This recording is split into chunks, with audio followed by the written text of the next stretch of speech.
नमस्कार साथियों, स्वागत है आप सभी का एक बार फिर से अपने YouTube channel DC geography classes में।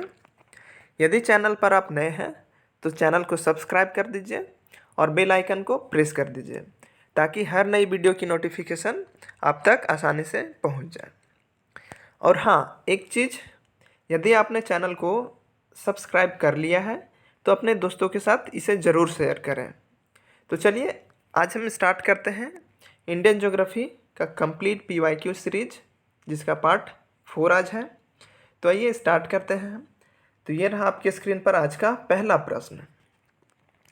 निम्नलिखित में से कौन म्यांमार के साथ भारत की समुद्री सीमा बनाता है? ऑप्शन पढ़िए और अपना आंसर पहले वीडियो पॉज करके आप देने का कोशिश करें, उसके बाद हमारा आंसर आप सुनिएगा। तो अब हम सीधा बात करते हैं 8 डिग्री चैनल, जो कि मिनिकॉय और मालदीव के बीच समुद्री सीमा बनाता है। जो ग्रैंड चैनल है वो ग्रेट निकोबार और सुमात्रा के बीच समुद्री सीमा बनाता है। और जो कोकोस चैनल है, आप इस मैप में देख पा रहे होंगे कोकोस चैनल। यहाँ इस मैप में आपको एक आइलैंड दिखाई दे रहा होगा, कोकोस द्वीप, जो कि म्यांमार का एक द्वीप है जो बे ऑफ बंगाल में स्थित है। और इसी के जस्ट नीचे आपको एक और आइलैंड दिखाई दे रहा होगा, लैंडफॉल आइलैंड, जो कि भारत का हिस्सा है। और इन्हीं दो द्वीपों के बीच एक चैनल है जिसे कोकोस चैनल नाम दिया गया है। और यही कोकोस चैनल भारत और म्यांमार के बीच समुद्री सीमा का निर्धारण करता है। तो करेक्ट आंसर क्या हो जाएगा? Option number C, Coco channel. ठीक है, नेक्स्ट प्रश्न। हिंद महासागर में सबसे बड़ा द्वीप है मालदीव, लक्षद्वीप, मेडागास्कर, सुमात्रा। अब जब ऐसे प्रश्न को आप जब हल करते हैं तो आप साथ में एटलस ज़रूर लेके बैठें और सबका लोकेशन देखने का प्रयास करें, साथ ही साथ उसका एरिया कितना है। तो बात करें हम मालदीव की, तो मालदीव का जो एरिया है वो 300 स्क्वायर किलोमीटर है। ठीक है, और वहीं लक्षद्वीप की बात करें तो ये बहुत छोटा आइलैंड है, ग्रुप ऑफ आइलैंड, जो कि अरेबियन सागर में है। और ये 32.62 स्क्वायर किलोमीटर है इसका एरिया। अब मेडागास्कर, जो कि अफ्रीका के साथ सटा हुआ एक द्वीप है, उसका अगर आप क्षेत्रफल देखिएगा तो 509.87 स्क्वायर किलोमीटर है लगभग। कुछ कुछ किताबों में कुछ आपको वेरिएशंस मिलेंगे, बट ओवरऑल आप अगर देखिएगा तो एक सुमात्रा बचा, सुमात्रा का भी मेडागास्कर से ये छोटा है, इसका 490.65 स्क्वायर किलोमीटर है समथिंग आसपास। तो इन चारों ऑप्शन में आपको सबसे बड़ा जो मिलेगा वो मिलेगा मेडागास्कर। ठीक है, अब जब एटलस में देखिएगा तो इन सभी द्वीपों का लोकेशन एक बार ज़रूर देख लीजिएगा। ठीक है, तो ये रहा आपका सुमात्रा द्वीप, जो यहाँ आपको दिखाई दे रहा होगा। और इसी के जस्ट बगल में यहाँ देखिए आप मालदीव दिखाई दे रहा होगा। और ये रहा आपका मेडागास्कर, जो कि अफ्रीका के बगल में है। ठीक है, तो जब भी ऐसे प्रश्न को करें मैप को ध्यान में रखें, आपको बहुत ही हेल्प करेगा किसी भी प्रकार के प्रश्न को सॉल्व करने में। ठीक है, तो हमेशा आप एटलस लेके बैठें और प्रश्न को सॉल्व करें। तो चलिए चलते हैं आज के अगले प्रश्न की ओर। और ये रहा आज का तीसरा प्रश्न। डंकन दर्रा किन के बीच स्थित है? ऐसे प्रश्न हमेशा TGT और PGT का फेवरेट रहा है। ठीक है, तो डंकन पास किन के बीच है? तो आप अपना आंसर वीडियो पॉज करके देने का कोशिश करें। तो चलिए हम देखते हैं डंकन पास किन के बीच स्थित है। तो जब आप एटलस खोलेंगे तो एटलस में एक इस प्रकार का अंडमान निकोबार का आइलैंड का जो मैप है वो आपको दिखेगा। तो अंडमान निकोबार आइलैंड में आप देखिएगा कि इसे 4 भागों में बांटा गया है। जो पहला भाग है वो उत्तरी अंडमान है ये, ठीक है। और जो दूसरा भाग है वो है मिडिल अंडमान, ठीक है। और जो तीसरा भाग है वो है दक्षिणी अंडमान। और जो लास्ट है चौथा, उसे हम कहते हैं लिटिल अंडमान, ठीक है। तो प्रश्न में था कि डंकन पास किसके किसके मध्य है। तो आप देख पा रहे होंगे कि जो लिटिल अंडमान है यहाँ पर, ये जो लिटिल अंडमान है, लिटिल अंडमान और दक्षिण अंडमान, लघु अंडमान और दक्षिण अंडमान के बीच आपको एक पास दिखाई दे रहा होगा जिसे हम लोग डंकन पास कहते हैं या डंकन दर्रा कहते हैं। तो आई होप आपको समझ में आ गया होगा कि जो लघु अंडमान है और दक्षिण अंडमान है, इसके मध्य डंकन पास स्थित है, ठीक है। तो प्रश्न में क्या था? प्रश्न में ये था कि डंकन दर्रा किनके किनके बीच है। तो ऑप्शन आप देखिए, अब आपको समझ आ रहा होगा कि जो डंकन पास था वो दक्षिणी अंडमान और लघु अंडमान द्वीप समूह के बीच में था, ठीक है। आई होप कि समझ आ गया होगा। तो चलिए चलते हैं आज के अगले प्रश्न की ओर। और ये रहा आपके स्क्रीन पर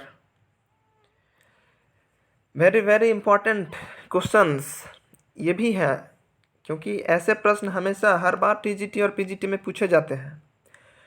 करेवा वैली स्थित है कश्मीर में, हिमाचल प्रदेश में, तमिलनाडु में और उत्तराखंड में। तो अपना आंसर बताइए। तो जो करेवा वैली है ये कहाँ स्थित है? तो ये कश्मीर में स्थित है। कहाँ? कश्मीर में, ठीक है। देखते हैं हम लोग। ये एक आपके पास जम्मू कश्मीर का मैप है और यहाँ आपको दिखाई दे रहा होगा ये करेवा फॉर्मेशन, जो कि ग्रेट हिमालय रेंज में यानी कि बृहद हिमालय क्षेत्र में पाया जाता है। ये करेवा होता क्या है? तो ये एक प्रकार की मिट्टी है, ठीक है। और इस मिट्टी की अधिकता के कारण ही इस क्षेत्र को, इस घाटी को करेवा वैली कहते हैं, ठीक है। आपको पता भी होगा कि जो जम्मू कश्मीर में केसर का उत्पादन होता है वो ज़्यादातर इसी करेवा मिट्टी में ही होता है। यानी कि जम्मू कश्मीर में जो करेवा वैली है वो प्रसिद्ध है किसके लिए? तो वो प्रसिद्ध है केसर की खेती के लिए। जो करेवा मिट्टी का निर्माण होता है ना, ये बहुत ही फर्टाइल होता है केसर के लिए, और केसर के उत्पादन के लिए यह मिट्टी आदर्श मानी जाती है। तो करेक्ट आंसर क्या हो जाएगा इसका? ऑप्शन नंबर ए, कश्मीर।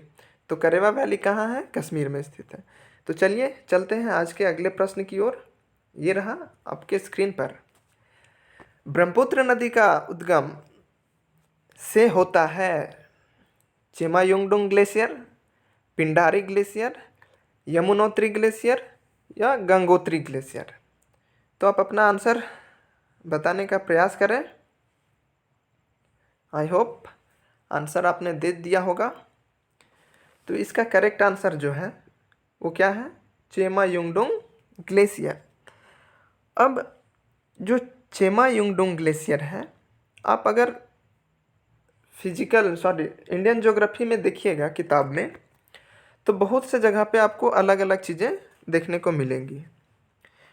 तो जो ब्रह्मपुत्र नदी का उद्गम है ना, ये जो तिब्बत है, तिब्बत में स्थित है मानसरोवर झील, उसके आसपास एक ग्लेशियर है जिसका नाम है चेमायुंगडुंग ग्लेशियर, और यहीं से ब्रह्मपुत्र नदी का उद्गम होता है। जब ब्रह्मपुत्र नदी का उद्गम चेमायुंगडुंग ग्लेशियर से होता है तो ये जब आगे बढ़ती है तो इसे अलग अलग नामों से जाना जाता है, जो अक्सर एग्जामों में पूछा जाता है। अगर बात करें ब्रह्मपुत्र नदी की, तो तिब्बत में इसे सांगपो के नाम से जानते हैं। वहीं जैसे ही तिब्बत से अरुणाचल प्रदेश में प्रवेश करती है, इसे दिहांग के नाम से जाना जाता है। और जब अरुणाचल प्रदेश से ये असम में प्रवेश कर जाती है, तब इसे हम ब्रह्मपुत्र कहते हैं। और जब ये नदी बांग्लादेश में प्रवेश करती है तो इसका नाम जमुना हो जाता है। और यही नदी जो गंगा जाती है उसके साथ मिलकर ये बंगाल की खाड़ी में प्रवाहित हो जाती है, यानी कि विसर्जित हो जाती है। तो इसका करेक्ट आंसर क्या हो जाएगा? Option number A, Chemayungdung glacier. चलते हैं आज के अगले प्रश्न की तरफ। ये रहा आज का अगला प्रश्न। निम्नलिखित में से कौन सी नदी भारत के पठारी भाग को मालवा और दक्कन के पठार को विभाजित करता है? तो देखते हैं इसे हम एक मैप के थ्रू।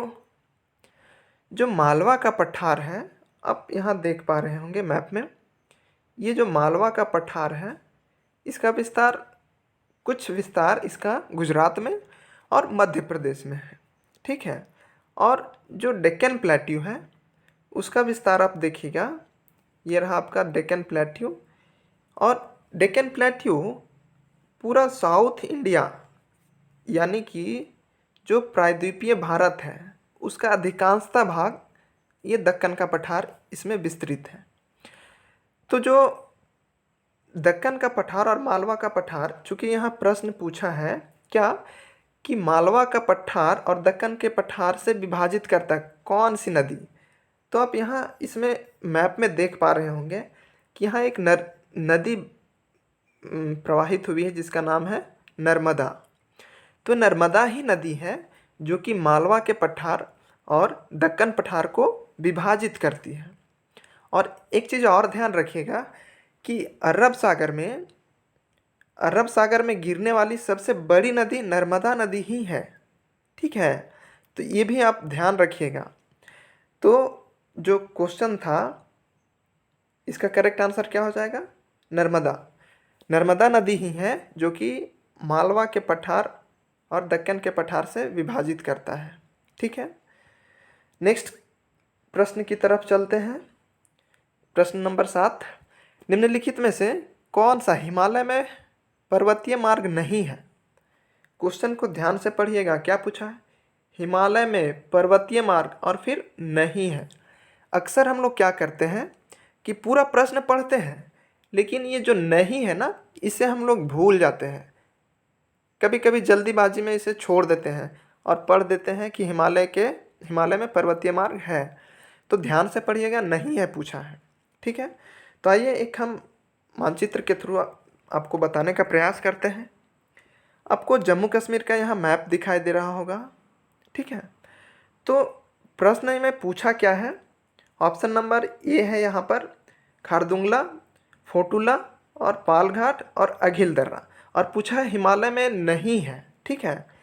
तो मैप में आप देखिए कि जो खारदुंगला है ये जम्मू कश्मीर में है।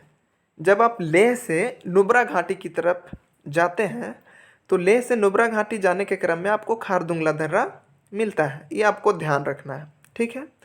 वहीं आप फोटुला दर्रा को देखें तो जब आप कारगिल से लेह की तरफ बढ़ते हैं तो फोटुला दर्रा होकर ही आप कारगिल से लेह की ओर जाते हैं। अगर आप अघिल दर्रा को देखिए, ऑप्शन में क्या था? अघिल दर्रा। तो अघिल दर्रा को आप देखिएगा तो ये भी आपको जम्मू कश्मीर में ही मिलता है, यानी कि ये जो खारदुंगला है, फोटुला है और अघिल दर्रा है, ये तीनों जम्मू कश्मीर है में। इसका मतलब क्या है कि ज़रूर ये सब हिमालय का भाग है, और यहाँ पूछा हिमालय मार्ग में नहीं है। तो इसका सही आंसर क्या हो जाएगा? पालघाट, जो कि ये कहाँ पर स्थित है? ये दक्षिण भारत में है, ठीक है। तो करेक्ट आंसर क्या हो जाएगा? ऑप्शन नंबर सी, ठीक है। चलते हैं आज के अगले प्रश्न की तरफ। ये रहा आपके स्क्रीन पर। हिमालय के निम्नलिखित भागों में से कौन पूर्व से पश्चिम दिशा में सबसे ज़्यादा लंबा है? अब आप ध्यान से पढ़िएगा क्वेश्चन को।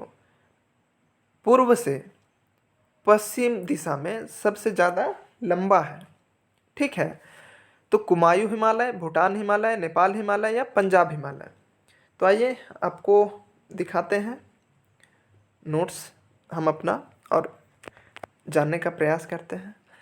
तो जो हिमालय का श्रृंखला है, हिमालय पर्वत, वो बहुत सारी नदियाँ इससे प्रवाहित होती हैं। तो सिंधु और सतलज के बीच जो हिमालय का भाग है उसे हम लोग पंजाब हिमालय कहते हैं। ठीक है, और सतलुज से काली नदी के बीच का भाग को हम लोग कुमायूं हिमालय कहते हैं। ठीक है, और काली नदी से लेकर तीस्ता नदी के बीच के भाग को हम लोग नेपाल हिमालय कहते हैं। और तीस्ता नदी से ब्रह्मपुत्र नदी के बीच के भाग को हम लोग असम हिमालय कहते हैं। अब जब एक एक करके आप सबका लेंथ देखिएगा तो पंजाब हिमालय 560 किलोमीटर लंबा है, कुमायूं हिमालय 320 किलोमीटर, नेपाल हिमालय 800 किलोमीटर और असम हिमालय 720 किलोमीटर। तो यहाँ सबसे लंबा प्रश्न में पूछा है, तो सबसे लंबा क्या हो जाएगा?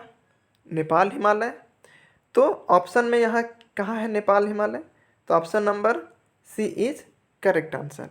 ठीक है, अब इसमें कुछ और फैक्ट हैं, जैसे कि पंजाब हिमालय की सबसे ऊंची चोटी कौन सी है? तो K2 है। ठीक है, कुमायूं हिमालय की सबसे ऊंची चोटी कौन है? तो नंदा देवी है। और नेपाल हिमालय की सबसे ऊंची चोटी तो माउंट एवरेस्ट है। ये आपको ध्यान रखने के लिए है। ठीक है, चलते हैं अगले प्रश्न की तरफ। वेरी वेरी इंपॉर्टेंट, नाथुला दर्रा अवस्थित है सिक्किम में, असम में, उत्तर प्रदेश में, जम्मू कश्मीर में। तो आइए देखते हैं। जो नाथुला दर्रा है, अभी कुछ साल पहले ही ये चर्चा में रहा है। इसके आसपास का क्षेत्र जो डोकलाम है, डोकलाम वास्तव में ये भूटान का भाग है जहाँ पर चीन कब्जा कर रहा था। ठीक है, तो ये काफ़ी विवादित क्षेत्र रहा है पिछले कुछ समय से। तो जो नाथुला दर्रा है वो सिक्किम में है। ठीक है, यही डोकलाम के आसपास जो दर्रा है वो नाथुला दर्रा है, जो कि कहाँ स्थित है? सिक्किम में। तो आपको ध्यान रखना है नाथुला दर्रा कहाँ पर? सिक्किम में। तो करेक्ट आंसर क्या हो जाएगा? ऑप्शन नंबर ए। ठीक है, चलते हैं आज के अंतिम प्रश्न की तरफ। ये रहा, बाबा बुदन की पहाड़ियाँ किस राज्य में स्थित है? महाराष्ट्र, कर्नाटक, तमिलनाडु और केरल। तो सही आंसर क्या हो जाएगा? Option number B, Karnataka. आपको ध्यान होगा कि जो बाबा बुदन हिल्स है वो एक मिनरल्स के लिए फेमस है। कौन से मिनरल्स?